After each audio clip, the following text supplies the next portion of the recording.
मत्ती 5:7 खुश है वे जो दयावान हैं क्योंकि उन पर दया की जाएगी।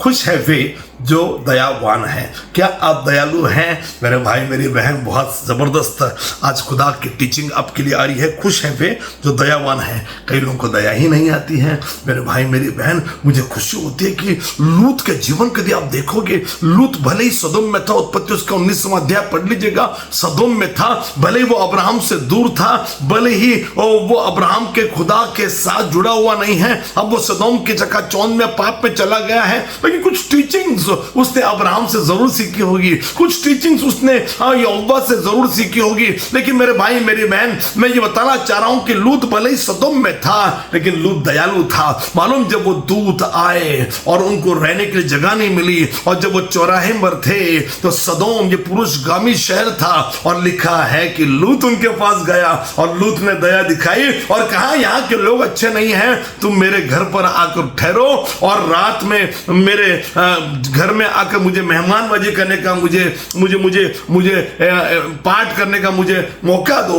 और मेरे भाई मेरी बहन, लूत दयावान था, और इसी वजह से जब सदोम और अमोरा का विनाश खुदावंत ने किया तो उन दूतों ने लूत के परिवार पर दया दिखाई, और उन दूतों ने लूत का लिखा कि हाथ पकड़कर उसको खींचकर लेकर चले गए। क्यों? क्योंकि दूतों को मालूम है कि सदोम का विनाश होने जा रहा है। धन्य है वे जो दयावान है। यदि आपको किसी की दया नहीं आ रही तो अब आप जरूर गलती कर रहे हो। यीशु मसीह के चेलों ने गलती की। जब अंधा बारतिमै यीशु मसीह को पुकारने लगा, दाऊद की संतान मुझ पर दया करी है, मरकुस 10वां अध्याय में, मेरे भाई मेरी बहन, चेलों को दया नहीं है, यीशु के साथ रहने वालों को दया नहीं आई।